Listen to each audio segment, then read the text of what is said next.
নমস্কার, শুরু করছি 10 মিনিটের ফুটবল। আপনাদের সঙ্গে রয়েছি আমি মঞ্জিরা। গোল পয়ে আজ ফুটবল ঈশ্বর দিয়েগো মারাদোনা।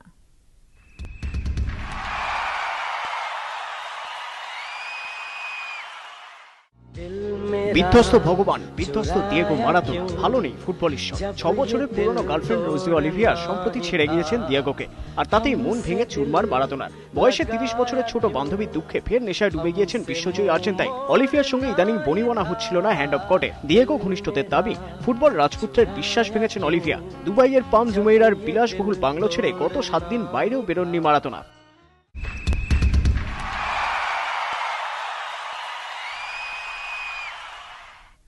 আর এবার নজর রাখবো তিকি তাকাতে।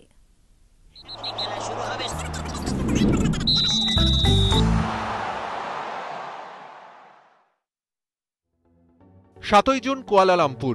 ভারতীয় ফুটবলের ভবিষ্যৎ নির্ধারিত হবে এএফসির মেগা মিটিংয়ে। দুই লিগের জট কাটা দূরে থাক, জল ক্রমশ ঘোলা হচ্ছে। এএফসি সচিব ডাটো ইউনসরের সঙ্গে বুধবার বৈঠকে বসেছিলেন প্রফুল পাটেল, কুশল দাসরা। দাতো বুঝেছেন এই জট কাটার নয়। অতএব আইএসএল ও আই লিগ প্রতিনিধিদের নিয়ে মালয়েশিয়ায় বসবেন দাতো। তবে যা পরিস্থিতি, তাতে জট কাটিয়ে দুই প্রধানের আইএসএল খেলার সম্ভাবনা বেশ ফিকে। মঞ্চ তৈরি ছিল, তবে খোদ এএফসি সচিব শেষ মুহূর্তে চীনা ছকের বাইরে চলবেন ভাবতে পারেনি ফেডারেশন। অনেকে অনুমান করেছিলেন ডাটোর মুখ দিয়েই আইএসএল ও আই লিগের স্লট ঘোষণা করা হতে পারে। হলো ঠিক উল্টোটা। বল নিজের কোর্টে রাখতে চান ডাটো। 7 বৈঠকে ডাকা হচ্ছে ফিফার টুর্নামেন্ট কমিটির প্রতিনিধিকে। ফেডারেশনের মার্কেটিং পার্টনারের সঙ্গেও কথা বলা হবে। ঘেটে ঘ। আইএসএল এর দরপত্র জমা দেওয়ার শেষ তারিখ ছিল 25শে মে, কিন্তু আইএসএল আর আই লিগ কি আদৌ মিলবে? সূত্রের খবর, দরপত্র জমা দেওয়ার শেষ তারিখ কোনো মতেই পিছনো হচ্ছে না। মোহনবাগান বুধবার দরপত্র তুলেছে, ইস্টবেঙ্গলও বিট পেপার সংগ্রহ করেছে, তবে দুই প্রধান দরপত্র জমা দিচ্ছে না। দুই প্রধানকে বাইরে রেখেই 12 দলের আইএসএল করার কথা ভাবছে আইএমজিআর। নট নরণচরণ। নিজেদের অবস্থান থেকে এক পাও সরতে নারাজ দুই প্রধান। ফ্র্যাঞ্চাইজি ফি দেওয়া হবে না। বুধবার কার্যকরী সমিতির বৈঠকে একমত হলেন বাগানের সদস্যরা। ইস্টবেঙ্গলেও এক সুর।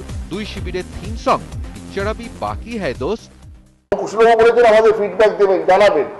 সেই ফিডব্যাকের জন্য আমরা এখন ওয়েট করছি। ভারতবর্ষের ফুটবল মোহনবাগান ইস্টবেঙ্গল বাদ দিয়ে চলতে পারে না। নো টেকনো না উইথ টেকনো, লাল হলুদে এটাই কোটি টাকার প্রশ্ন। বুধবার শেষ বিকেলে ইস্টবেঙ্গল কর্তাদের সঙ্গে আলোচনা সেরে গেলেন টেকনো কর্তারা। তারা আইএসএল বিড তুললেও আলাদাভাবে জমা দিচ্ছেন না। লাল হলুদের সঙ্গে গাঁটছড়া বেঁধেই আইএসএল এ দল নামাতে চায় টেকনো। তবে লাল হলুদ এখনো স্পিকটি নট। এটা আমরা এখনই এটা কনফিডেন্সিয়ালি, এটা এখনই আপনারা কাইন্ডলি জিজ্ঞেস করবেন না। তবে আমরা ইট ইজ পজিটিভ, এটা আমি বললাম। টেকনোতে এখন যেটা ডিসিশন নেওয়া হয়েছে যে আইএসএল যদি না হয় একসাথে, তাহলে পরবর্তীকালে অন্য কোনো পরিকল্পনাতে একসাথে টেকনো ক্লাবের সাথে এগোবে। ঠিক 3 মিনিট, আর তাতেই নাকি প্রফুল প্যাটেলকে সমঝে দিয়েছেন মুখ্যমন্ত্রী। বুঝিয়ে দিয়েছেন বাংলার ফুটবলের স্বার্থে ইস্ট মোহনের পাশেই আছেন। মমতা প্রফুল টেলিফোনিক কথাবার্তার এটাই নির্যাস। ফেডারেশন সভাপতি নাকি সবকিছু ভেবে দেখার আশ্বাস দিয়েছেন। মুখ্যমন্ত্রীর উদ্যোগে প্রাক্তনরাও বলছেন থ্যাংক ইউ ম্যাডাম। যদি সিএম করে দিতে পারে কথা বলে, তাহলে ঠিক আছে। যদি না করতে পারে, ভারতবর্ষ ফুটবলের বিপন্নতায় এসে যাবে।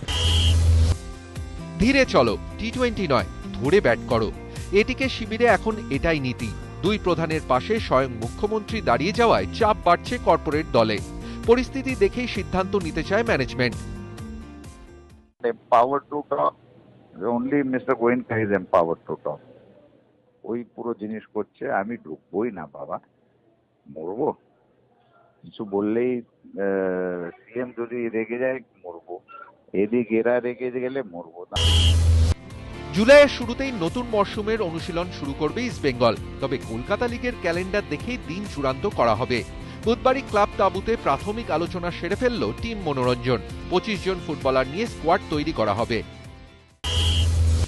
পাসপোর্ট সমস্যায় ওয়েটসন পেট কাপ খেলে প্রায় 1 সপ্তাহ কলকাতায় বসে আছেন। দেশে ফিরতে পারছেন না।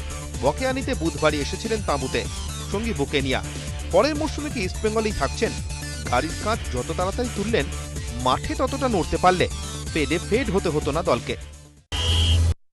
বাংলাদেশে বাবলু এ লাইসেন্স পরীক্ষা দিয়েও কাজের কাজ হয়নি। সুব্রতর মনে হয়েছে তিনি চক্রান্তের শিকার হয়েছেন। অতএব এবার পাল্টা লড়াই। বাংলাদেশে উড়ে গিয়ে নাকি লাইসেন্সিং পরীক্ষাও দিয়ে এসেছেন সুব্রত। এই লাইসেন্স চাই, তবে বাবলুদা বেশ রাখো ঢাকো, ওই যে বলে না দেওয়ালেরও কান আছে। পরে পরে ওটা নিয়ে এখন কথা বলা যাবে না, এই লাইসেন্সটা বাকি সব পরে।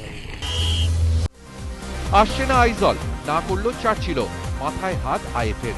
অতএব শিল্ডের মূল পর্বে এবার 8 দল। বৃহস্পতিবার থেকে মোহামেডান মাঠে শুরু মূল পর্ব।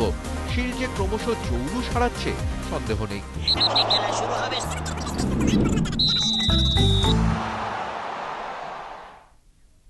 একটা গোটা নেম প্লেটই গায়েব, দুষ্টুমির নয়া নজির বাগানে।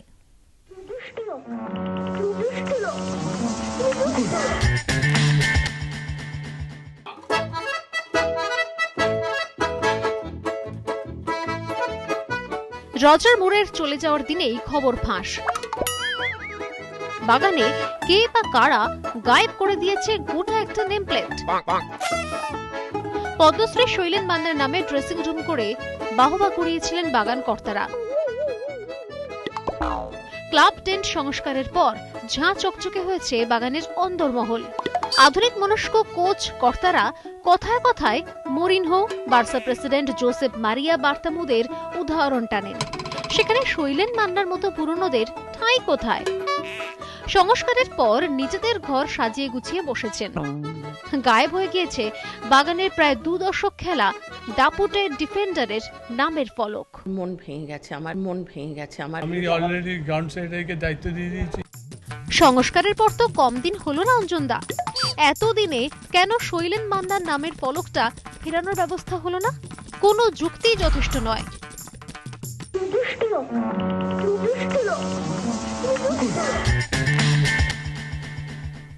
ময়দানি দল বদল নিয়ে এবার রং বদল।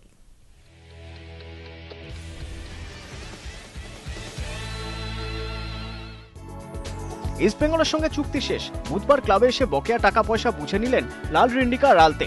সামনের মরশুমে কি করবেন রালতে স্পষ্ট কথা, বেশি টাকা পাবেন যেখানে সেখানেই খেলবেন। বাগানের আইরিক স্বপ্ন একাই চুরমার করে দিয়েছিলেন জমিন গিয়ানা রালতে। বাগান আইজল ম্যাচের সেই স্কোরার। আইজল এফসির এই ডিফেন্ডারের দিকে এবার হাত বাড়ালো ইস্ট বেঙ্গল। কথাবার্তাও নাকি অনেকটাই পাকা, সময় শুধু চুক্তিপত্র সইয়ের। প্রথম পছন্দ অবশ্যই মোহনবাগান, কিন্তু ক্লাব আইএসএল এ না খেললে কি করবেন ঠিক করেননি প্রীতম দেবজিৎরা। বলবন্ত শোভিকও এবার ফ্রি ফুটবলার। সবুজ মেরুন আই লিগে খেলবে নাকি আইএসএল এ, তার উপরেই নজর রাখছেন বাঙালির বাঙালি ব্রিগেড। কলকাতা লিগের জন্য গোলরক্ষকের খোঁজে ইস্ট বেঙ্গল। আইজল এফসির অ্যালবিনো গোমস এখনো ঝুলিয়ে রেখেছে। অবসর ভাঙিয়ে অভিজিৎ মণ্ডলকে ফিরিয়ে আনতে রাজি, তবু রেনেস বা লুই ব্যারেটো নৈব চ। ভাস্করদা মনাদার প্রেসক্রিপশন মতো গোলরক্ষক খুঁজছে লাল হলুদ।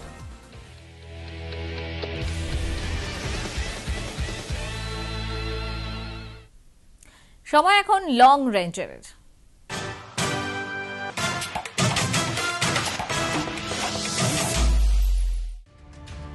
আবেদন ধোপে টিকল না। ট্যাক্স ফাঁকি দেওয়ার অভিযোগে মেসিকে 21 মাসের জেলের নির্দেশ দিল স্পেনের সর্বোচ্চ আদালত। সঙ্গে 10,70,000 পাউন্ড জরিমানা। অভিযোগ 3 বছরে 35 লক্ষ পাউন্ড কর ফাঁকি দিয়েছেন LM10। আদালতের এই রায় কি করবেন মেসি, সেটাই দেখার।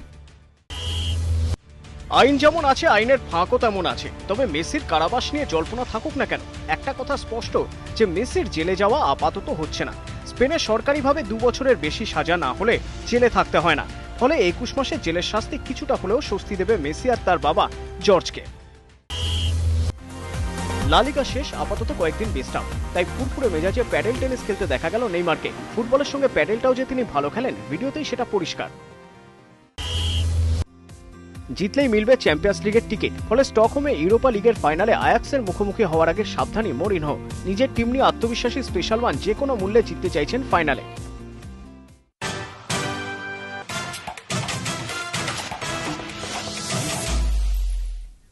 10 মিনিটে ফুটবল আজকের মতো এ পর্যন্তই। আবার দেখা হবে আগামীকাল। সঙ্গে থাকুন দিনভর।